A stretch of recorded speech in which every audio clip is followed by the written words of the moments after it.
which is here.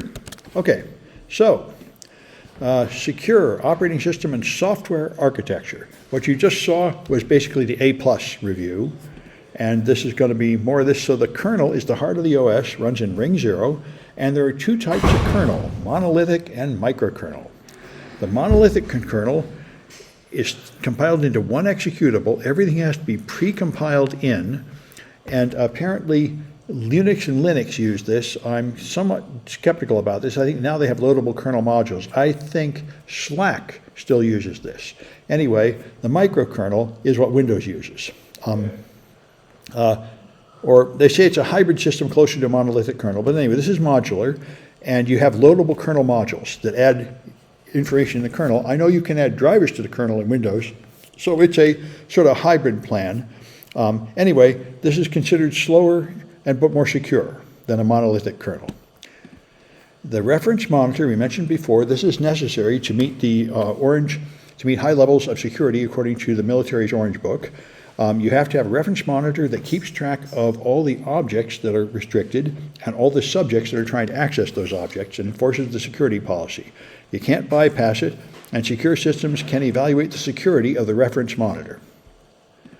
So you got users and file permissions. Like we said, in Linux, you'll find this pattern here, read, write, execute, read, write, execute, read, write, execute, for the permissions for files and folders, for the owner, group, and others. And in Windows, you have NTFS permissions, which are usually viewed in this simplified 6-step model: read, write, read and execute, modify, and full control, and special. This is an illusion. There are actually 14 underlying permissions, and these are batches of those 14, but this is where most people choose to see the permissions you have on Windows files and folders. So you can have privileged programs, which are programs that have the ability to do things only the administrator can do. In Linux, they use setuid files for this, which are run with the permissions of the owner. So the password command is owned by root, but can be run by anyone. And when you run it, it elevates your privileges to root, so it can change these controlled files, password and shadow. A normal user can't edit them directly. Modern versions of Linux are trying to stop using setuid files because they're dangerous. They lead to privilege escalation vulnerabilities. We check for comments in the Twitch. The presentation started on September 30th. I believe that is true. So here we are on 16. Yep, on 30. That's when normal some people might have early presentations next time to get more points, but most of them will be on the 30th. All right. So then there's virtualization and distributed computing. Virtualization is like VMware. You have run a program called a hypervisor that simulates hardware, so your guest operating system is running on the virtual hardware. Full virtualization is what I described, where you can virtualize a different kind of hardware than the real hardware. So you might virtualize a different hard disk or a different network card. Para-virtualization is where the virtual hardware is similar to the real hardware, and this can be more efficient. So the hypervisor controls the guest operating system and the host, the access between them. So bare metal hypervisor runs directly on the host hardware, and this is what VMware ESXi and runs. You install it like an operating system, and then you run virtual machines on it. It doesn't have something underneath it like Windows. VirtualBox is the second type. VirtualBox and VMware run on top of an operating system. You'll have something running like Windows, and then you run VirtualBox on top of it and put an OS in there. So it's got a whole operating system underneath it. So it's not like It's a type 2. VirtualBox is a type 2, and so is VMware. And therefore, they are slower and buggier because they have a whole operating system under them. The type 1 is intended for, this is what all your cloud servers are. They're type 1 hypervisors. They're running just a very minimal operating system underneath them, like Proxmox is another one, and then they run virtual machines on that.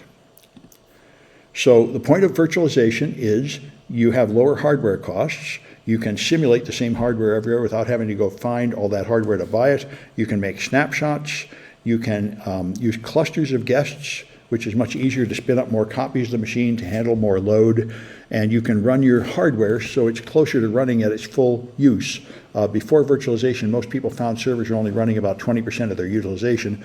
If you virtualize, you can get that up more like 80%, get more value out of the hardware you paid for. But there are security issues. You typically run many guests on the same host, and they are not perfectly separated from one another. And that's the problem. There are VM escape attacks where you hack into a virtual machine and you run malware that escapes from the virtual machine and takes over the host or attacks other virtual machines. So just like the multi-level security we talked about before, where if you have top secret and unclassified on the same machine, it might leak. The same thing can happen here. If you're running multiple virtual machines on the same physical machine, they're not as isolated as they would be if you put them all on separate hardware. But it's cheaper and more convenient. Another issue is virtualization. If you run several virtual machines on a host, then if you try to monitor the network traffic at the router, you're only going to get the network traffic going to the internet. The network traffic between the virtual machines is all enclosed in one machine, and you can't pick it up on any network card. So some of this information you'd like to gather to see things like malware spreading is not available anywhere on the network. Let me check for comments in the Twitch. Okay, somebody coming here tomorrow. Well, that's another option, sure. All right. Anyway, all right, and then there's cloud computing, which you can have infrastructure as a service, platform as a service, or software as a service. And so software as a service is where you do not control the operating system. You can't even install anything. You can just use something somebody else wrote, like Gmail. You can have a Gmail account, you can use it, but you can only use the features that Google gives you. If you want a new feature, tough. You can't modify the program, you can't do anything. Then there's web hosting, like what I have for my main website. I can put up any files I want, and they will serve it to the web, but I do not control the operating system or the patches or anything like that. That's controlled by the hoster. And then infrastructure as a service is where they give you a virtual machine. This is what my deliberately vulnerable machines that you hack into on DigitalOcean are running. I get a complete virtual machine. It's totally under my control. I can install software, I can install patches, I can do things like run an old obsolete version of something that is vulnerable, which is what I want to do. And that's Linux server hosting. You have the complete control of the virtual server and therefore the responsibility to put on the patches and the updates and all the software you want to use. So those are the three most common levels of cloud service. You can have a private cloud where you host the data for only one organization. This is very popular. When the cloud computing started to become popular about 8 years ago, many people were worried about security, saying, you know, if we have our own servers in our own server room and we have a lock on the door, we feel like we know where that data is, and when we put it in the cloud, feel like anybody could get it. And that turned out to be very much true. An incredible number of breaches came from people moving to the cloud without understanding what they were doing, especially because Amazon data storage buckets were readable by anybody by default, and people didn't know that. So they would take their private data, put it in the cloud, and everybody could just see it. So that's the public cloud, which is like Amazon and Google Cloud and Azure. Therefore, it's going to have one server with many different machines running from all different companies, all sort of mixed together. Yeah? Proton Drive, is that public? What's that? Proton. Proton? I don't know. I didn't know Proton had a cloud. Yeah, But they might. There are Proton Drive, you say? Proton Drive. Well, I don't know. I don't know enough about it. But anyway, the public ones are typically, I know Dropbox copies your files up, and your files are going to be in the same server with everybody else's files. And so that's a public cloud. Now, they try to separate them, but it might not be perfect. And companies that have strong security requirements typically want to have a private cloud where they have all the hardware is specified just for this company. And so, for example, in 2011, Amazon used to have images you could just use to spin up your machine, and somebody made an image that had a backdoor account with a known SSH key. So these kind of things tend to happen. And grid computing is a way to use many computers working together to solve a problem, and they can even be running different operating systems and everything else. There's a few examples of this, like SETI at home, where you're contributing to some big project. Let's see, Proton is like the whole Microsoft OneDrive suite. Yeah, I was thinking it's kind of like Dropbox, it sounds like. And I would put that in the public cloud category, because They say Proton's encrypted. Well, Dropbox is, well, there's a lot of different kinds of encryption. It might be good and it might not be. I know Proton VPN is considered very good if it's the same company. Yeah. Oh, then probably did a good job. About the email though. Yeah, the Proton Mail is considered very good too. Okay. So they Drive is. I imagine it probably is, because Proton's got a good reputation, but I don't know anything specific about it, but I know they have a good reputation. Good. Anyway, and so parallel data systems give you high performance, but they share memory between systems. So you might have race conditions where one process writes to memory when another process is waiting to use that memory and is going to find that it has changed. That's the most common race condition sort of problem. And then there's peer-to-peer networks like BitTorrent, where you join the network, you now share your data, many other people share it, so when you download something, you're actually downloading it from a whole bunch of different machines. It's decentralized and difficult to take down, like cryptocurrency, but typically used to transmit stolen material, like stolen movies and music. All right. By the way, another common mistake people made on peer-to-peer networks is they would share their whole C drive, including all their private files. This happened all the time, and sometimes I think that might be how Air Force Two leaked out in the Obama administration. The plans for Air Force Two, which is the president's helicopter, leaked out, and I think it was because somebody turned on BitTorrent in violation, obviously, of security rules, and shared the whole C drive, which had confidential information on it. So this kind of stuff happens. And then there's thin clients. These were the rage maybe 10 years ago. I haven't seen them in years, where you have a computer, but when you boot it up, it does not have a hard drive. It boots up over the network. It just sends a signal to the network, and everything comes from the network server, so none of the data is ever stored on that workstation. That's called a thin client. It's just sort of a keyboard and screen, and all the data stays on the server all the time. This is kind of nice, because then you have all the data stays under company control. The modern version of this, which I use for a lot of my consulting gigs, is a cloud desktop.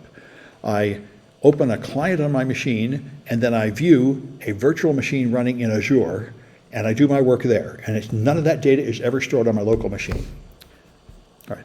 And then there's diskless workstations. That's what I was describing. No disk, you load the whole thing from the network. Let me check for comments. Chase Bank uses thin clients. Yeah. Some of my consulting companies use thin clients. I run some software, and I just view a remote server, so all the company data never is on my machine at all. I'm just using it through basically RDP, a remote desktop protocol. I can use it, but it's actually living on another machine totally under the company's control. That's a lot better than me downloading it, having it on my machine, and then they don't know if I made extra copies of it or anything. And then Internet of Things, of course, is the modern world. Everything is smart. Your light bulbs, your cars, your cameras, your doorbell, everything is a computer. Everything's on the internet. Everything is full of data. And typically they are made as cheap as possible, so they usually have terrible security, a default password, things like that.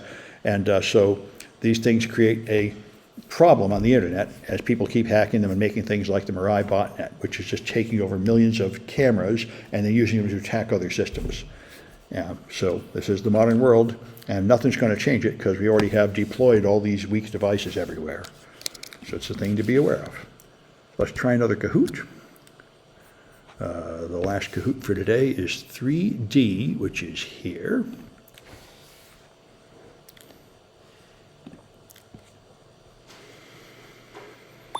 All right.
What's that?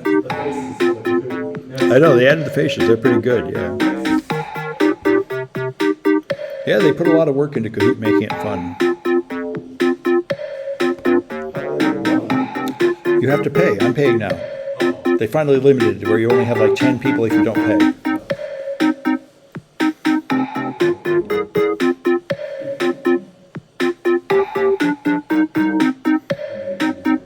All right. Did you get in? Okay. I think we got everybody that's coming.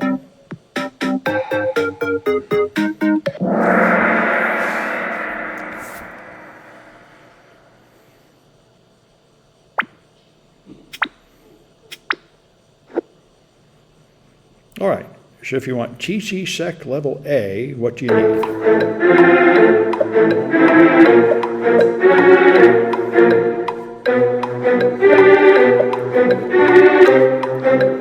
You can still vote to join if you don't.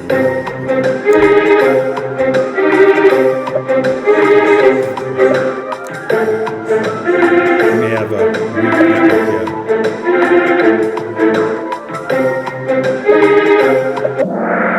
you have to have a reference monitor. All right. That's the software that controls the permissions and access. All right. What's the security risk of virtual machines?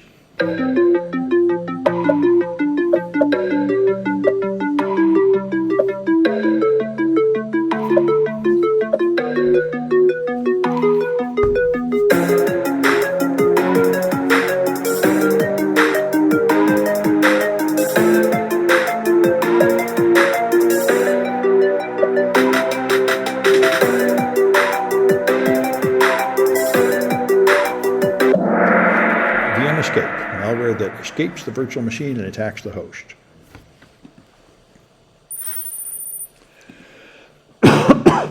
All right, what's Canvas?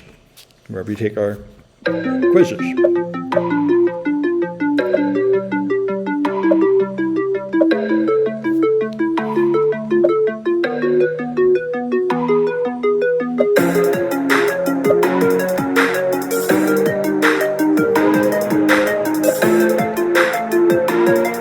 For what?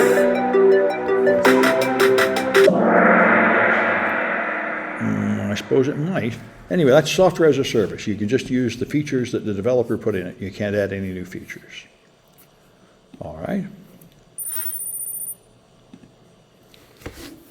And which system combines dissimilar computers together to get more CPU power?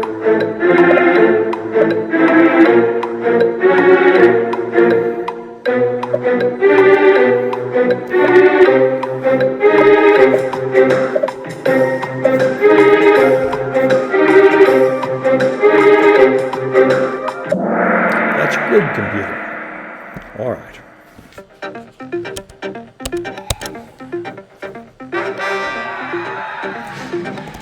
All right.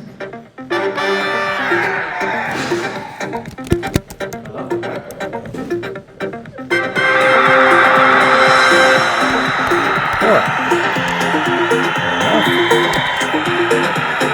All right. So now I'm just going to answer questions, but first I'm going to do a late ad for you. We record our presentations. Yeah, it should be 4 minutes. Whole eye. Presentations are just 4 minutes long, like a lightning talk. All right. And you can record it. You can present it live. All right. So let me figure out. All right. So I can add you. Let me get the form up here. I need to fill out some stuff here. And here, and here, and here a glorious Adobe sign.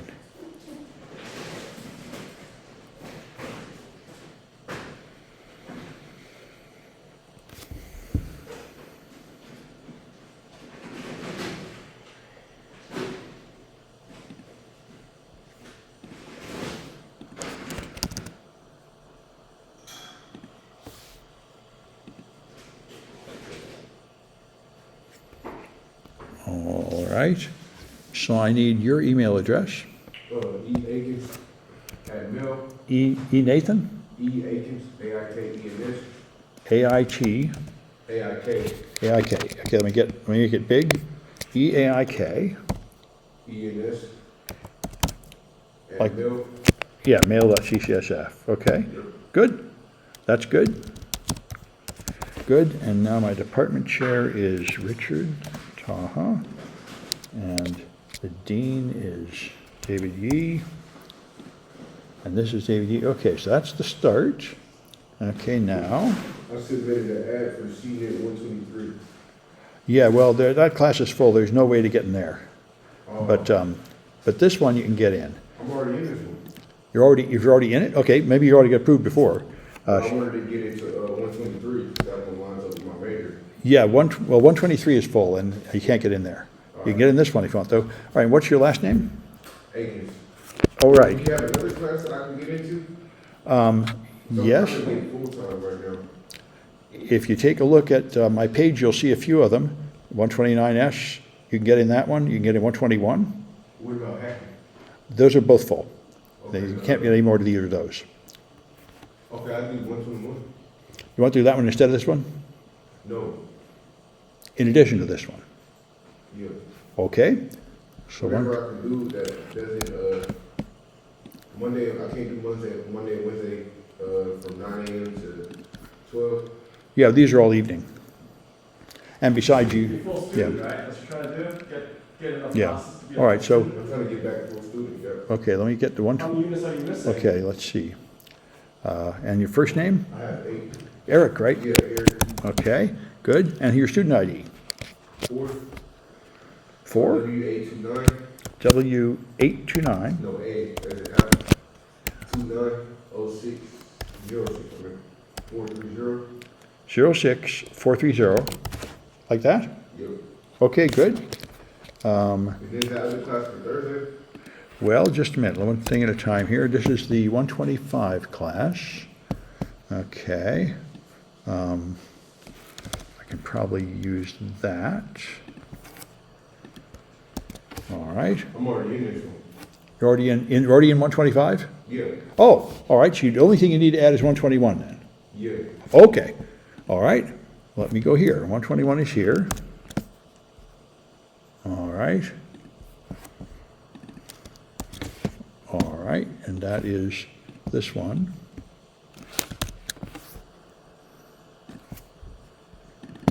All right. And,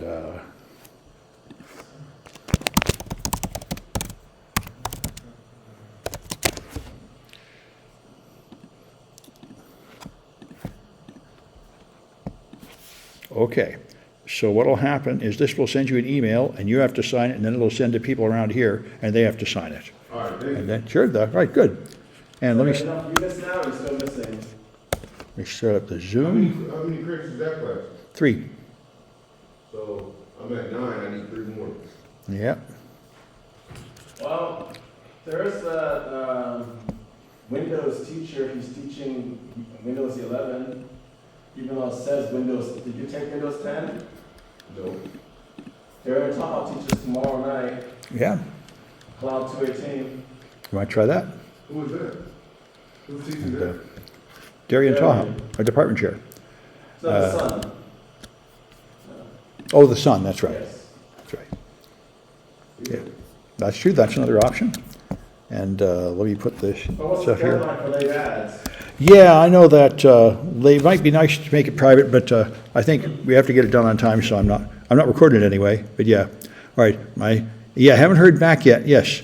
CNIT 124 will not be available next semester. It only comes around every 2 or 3 semesters because they've cut too many staff. Is there a range, like 3 minutes? Sure, yeah, as long as it's reasonably close to 4 minutes, that's all right, Corinne.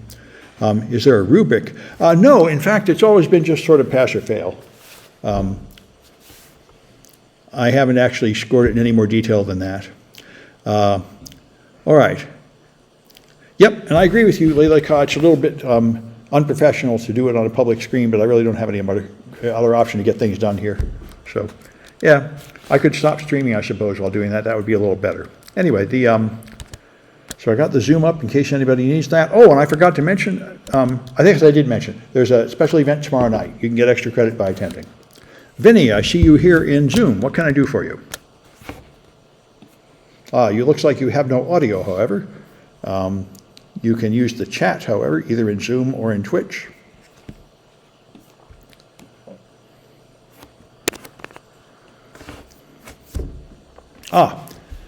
You don't seem to know what the presentation, you don't know what the presentations are, you need to submit tomorrow. All right, the presentations in 125 are a 4-minute presentation on any security topic, and you should turn in your topic, which would be just a title, just a few words. So you take a look at the schedule here, and the topic is due today, so you should submit your topic in Canvas.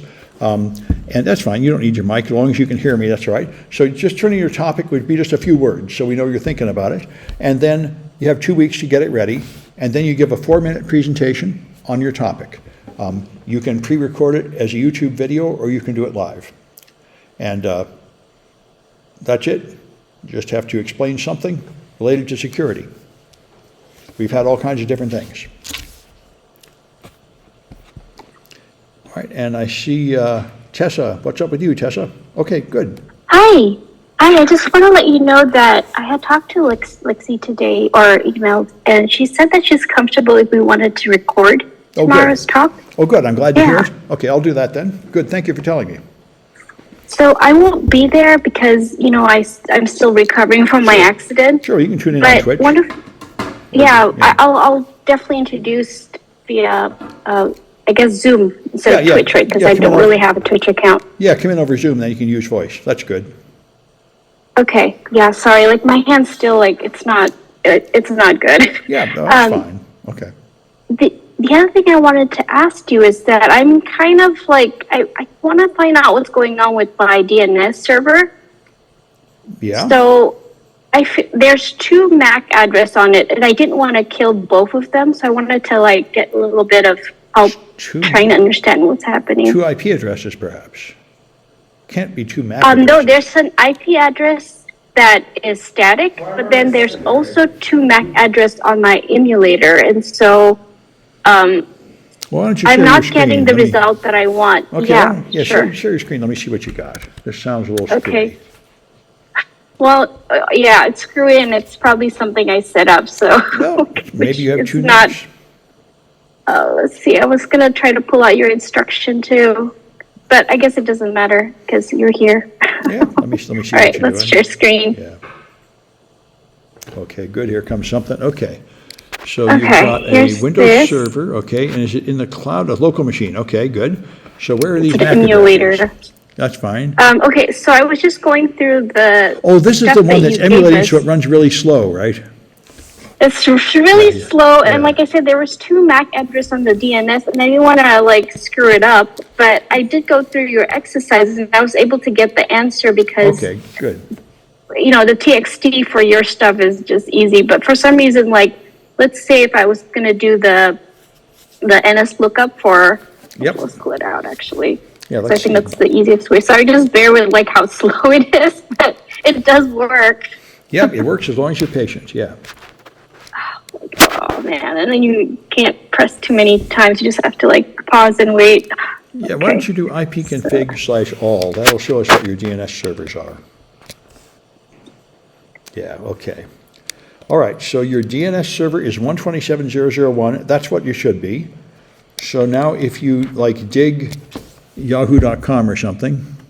Yeah, and see how I disable my DHCP based on your instruction. Yeah, that's and, good. Okay, so here's what I'm bothered. Okay, like do you see that there's Oh, like no. this? Oh, that's MAC the address here? That's a local IPv6 address. Every adapter always has that. Don't worry about it. Yeah, but It's- the problem is it always gives error because it seemed like okay, I'll just shut Yeah, my let's mouth see. and like kind of do. let's So see you want when me you- to do a dig Yeah, or should we do an NS lookup? NS though? lookup, yahoo.com, Okay. right? That's right. You're not using Okay. dig. So do NS lookup, yahoo.com, and let's see what it does.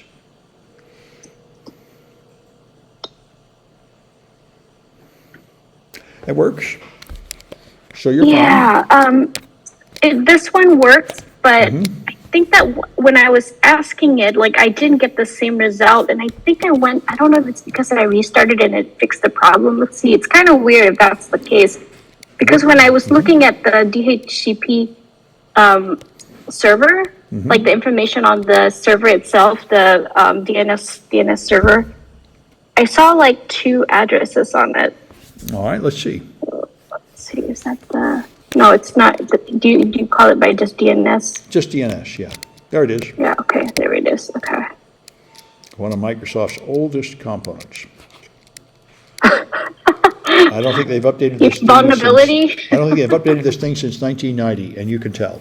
Anyway, all right, so you're probably going into properties of the server? All kinds of stuff in there, yeah. There you The go. machine is running pretty well. Okay. And See there how you- there's yeah, these that's- 2? Yeah, that's perfectly normal. Those are local, whenever you have an interface in the world of IP version 6, as soon as it comes up, it automatically configures that FE80 address. Now, the FDOE, I don't know what it is, but I wouldn't worry about it. Yeah, but okay, so let's go through like let's ask it about, let's have it in prompt mode. I think All that right. was what my kind Good. of like, oh Okay. man, this is not Okay. looking good. So far, it looks So like let's it's a just working do- recursive resolver. Yeah, it resolved that one, but when I did it the way that you had asked Okay, so us to NS do, lookup. NS lookup, Enter, then set And type then- equal SOA, okay? yeah. Okay, and then let's do set type A. Would equal SOA. Oh, you want SOA? Oh, Okay, either let's one- do either one's SOA. fine. You're probably Yeah, right. yeah, Yeah, then- you're probably right. Let's start Yeah, with and SOA, then actually, the CCSF.edu. authority. Yeah, Um, all right. maybe does it matter if I No, capitalize it or no, not? DNS doesn't care. All right, and now you get responsible mail address, primary name server. I think you get Do the you see usual how stuff. this is the first one that comes out? Oh, yeah, don't worry about that. It might choose to use that if you have IP version 6. That's the equivalent of 127.0.0.1. It's the IP version 6 of your local adapter. It's the same thing. Your server has multiple Okay. addresses. This is very common in the world of IP version 6, that the same device will have several addresses. Okay, Doesn't matter. It means it chose to use the IPv6 address to identify the server. Doesn't matter. okay, and I have to say, it's surprisingly working, because when I did the first time, the emulator Yeah. just crashed and didn't work. And I think it's restarting the computer again. Yeah. Maybe it somehow fixed it. Yes, and often the first time you use a Windows DNS server, it times out because Windows is so very slow. You often have to- Yeah, that's what I was You going often have to through. ask It the was same because question it 2 or timed 3 out. times. Yeah, because Microsoft software is so extremely inefficient that it just often times out. You often have to ask the same question 2 or 3 times. Oh, and that's why I kind of like paused, because I was like, maybe I should ask what's going on and Yeah, that's why there's like 2 different like addresses Sure. here, and Sure, but nothing. if I need to kill something just No. to get it to work. No, nothing's wrong. So Your this one machine is timed out. operating. No, this looks correctly. good. This is what I wanted to get, but I was Yeah. getting some, like you said, timeout. Yeah, And it was timeout because is the first time unfortunately- around, it's yep. common. Yep, that's common. And I bet it would be Okay. worse in your emulator that runs even slower than normal for Windows. Yeah. Okay, this is good. Thank you. Like Okay. I didn't try it the second time around. It failed the first time or the first day, and I Yeah, restarted it and it's working. Oh, good. Okay. I think I did some issues with the. Oh, you know what? It explained to Wireshark wasn't working properly too, because I was getting timeout from my Yeah. prompt, like the Yeah. signal. So okay, that answers everything now. Okay. Thank you. Sure, okay. good. And so tomorrow, do we like start Zoom like before 6 o'clock, just Yeah. to kind of like prep everything? Sure, Okay. Sure, okay. Kate's gonna be there, she said, so, Okay, I'll start it maybe 10 minutes early. That'll probably be enough, don't you think? yeah, that should be enough. Okay, sounds good. Okay, thank you. Sure, I'll see you Bye. then. All right, hey Corinne, what's up with you? I was actually curious about, so I missed, you made some announcement about an event today? Tomorrow. Said Tomorrow tomorrow? we're having a guest speaker from Women in Cybersecurity, so you can tune in. It's worth extra credit. Great, thanks. Anything else? That was it. Okay. Actually, Yeah. if you join the WISIS chapter for CCSF, I do send out reminder to members. So there's a form on Sam's website Yeah. to fill. So everybody that filled that member stuff is the ones I'm sending information. And I realized I kind of goofed, because there was like the job fair information. I think I sent you the email too. So the, I should take this down, job fair is over, but the WeSys is down here. There, click this, you'll get the information about WeSys. yeah. So, Sam, I did send the information about the job fair for WESIS. Okay, good. So I emailed it just so Okay. everybody has the same stuff. And I realized that there's so many other events that I didn't include. I was just really tired. Oh, that's, And, like since I started a new job, like it's just like so busy. oh, good. Well, So, congratulations, the job yeah. is good. Yeah. Oh, that's what I was going to tell you about. So because I'm coaching for NCL, basically, so the organization that I'm working with, they actually will provide free vouchers for NCL and also try Hack Me. Oh, good. But the condition is that the people that's applying has to be part of Next Gen, which is a good thing because like this summer, they actually gave me almost 1,900 because I took classes in cybersecurity. So like, I really encourage everybody to just join in. Yeah, okay. So Yeah, that's also on my I website. don't yeah. know how I'm going to communicate with you how to kind of get people enrolled. I thought So that they was can, should I already, do it through the WeSys? Next Gen is different than Last Mile? Yeah, they're different. Oh. And the organization that I'm part of, it's called Bay Area Cyber League. Well, that I know about, National Cyber League. This is something different? Yeah, it's Oh, different. okay, well. I mean, they're all like, like pulling from the same funds, I guess, but they kind of want to work together. Okay, well, if you send me an email, I may eventually get around to adding them to the announcements, but I've got a lot of things to do, so. Yeah, I know. So You can communicate, you can tell the WISIS, yeah. you can tell the WISIS people, though. Yeah, I think I'll do that. Okay, Yeah, thanks. there's these things, you can read about them here, there's the clubs you can join and such. And this one provides Excuse money. me, sir. Yeah. All right, so what's up with you, Oh, Kiki? Kiki. So let me share my screen real Yeah, quick. Where's everybody else at? they're all connecting on Twitch. You'll find the link on my homepage.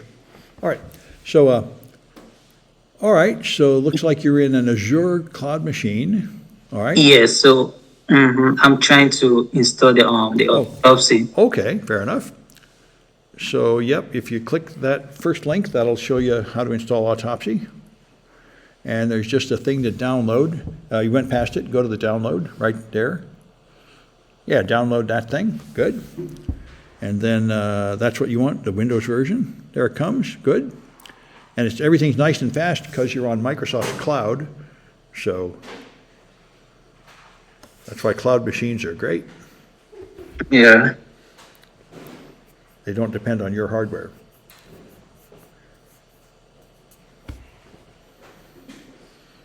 All right, wait a minute now, wait a minute, it says something isn't commonly downloaded, make sure you trust it before you do something. Okay, click on that link, see more, yeah, see what you can do there. See more, there, it's there. Now just click on that and either one of the ones below it and run it. Wait, This cancel, one? oh, they're canceled, wait a minute now, this is rad, rude, canceled. Make sure you trust it. Well, the easiest way to defeat this is to quit using Microsoft products, download Firefox. Microsoft products always get in the way. Just go to Okay. go to getfirefox.com. Up in the URL bar of your Internet Explorer. No, yeah, right there, put getfirefox.com. This is one of the many reasons you have to have a different browser, because Microsoft just gets in the way. Firefox.com. There you go. Yep, download this thing and install it, and then it won't give you grief. That's why you never use Microsoft's browser, because Microsoft exists just to waste all our time. Yeah. They always have something more important to do than what you want, so.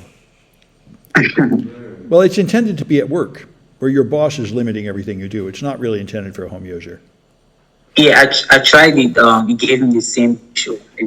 I was having issues opening the file. Well, let's see if, now you have Firefox there. If you go in Firefox, you should be able to download Autopsy.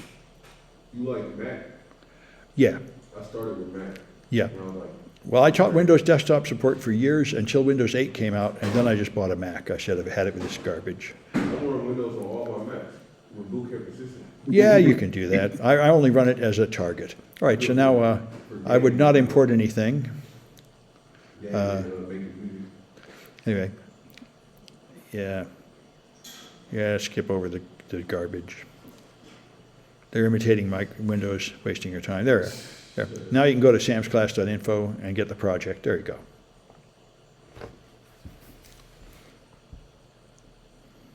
No malware. Yeah. Info. Their opinion has been noted. Okay. Oh, There you go. How do you host a website like that, yo? What's that? How do you host your website like that? I pay for hosting at a company called Ionis. They're in Germany. They are the best. You ever heard of Squarespace? What's that? Squarespace? I've heard of it, yeah. Never used them. I have a website for their. Yeah, yeah. Probably Yeah. not secure, just as secure as. Yeah, that's one. Good. All right. So then there's your autopsy. You're on the road. Now you should be able to download and install this thing without the browser getting in the way. You know, I understand they're blocking malware, but autopsy is not malware. That's just rude telling you that autopsy isn't safe enough. Now, it's it's still coming down. You can see the little progress circle on the top right. Just wait a while. It's nearly done. Just confirming. yeah, I just, Now it's done. The top one is good. There you go, run that one. That should do it. Some part was submitted as malware, that's why it's considered malware. What is autopsy? Autopsy is a forensic tool to examine evidence. What? On a computer? Yeah. Or just? All right, and now here it is. Go to more info here. And then run anyway. That's Microsoft again arguing with you, which what it probably means, now you got to click the glowing button at the bottom. And then next, the usual stuff. There you go. Yeah, autopsy is the main tool we're using in that class. It's, okay. Oh, you mean for the 121? yeah, 121. Most of the semester will be using autopsy. It's an all-in-one Okay. forensic suite. It's very powerful. Okay. So should I just like, whenever I get a flag, do I need to put it on the scoreboard, or do I just upload it? You can do it either Oh. way. There's a scoreboard at the bottom of the page you can use, or you can send it in a Canvas. Just don't do both. Oh. Do one or the other. Oh, yeah, right. Okay. Okay? And if you're used to the scoreboard, that's easier, right? You know right away if you got it right. Mm-hmm. But some students. Yeah, that's right. That's true. That's Yeah. true. But beginning students are usually more comfortable in Canvas. So, you know, there you got autopsy now. Yeah, just use Firefox when Microsoft products get in the way, which is most of the time. Microsoft is a very cruel company. And if you ever learn how to use it, they will just move everything around and confuse you again. Let me check the Twitch and see if there are comments there. Yeah, 123 and 124 are full. Yeah, 123 will be around next fall, but not 124. All right. Good. I'm going to label the videos and put them up, which is actually chapter 3. This is 125. 3B and 3C, I'm going to call it. Okay.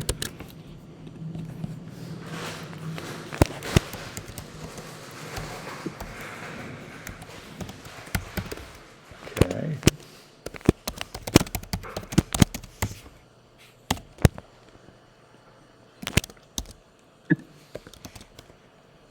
All right.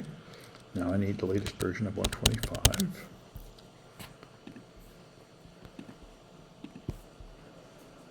Which is here. Okay.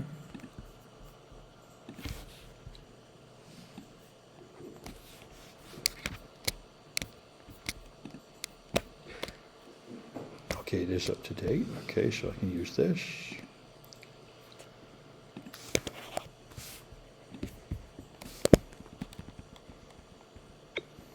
Okay.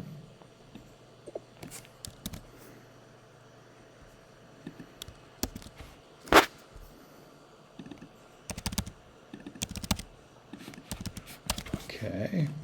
Now the label for these is this. Okay, now I need Firefox.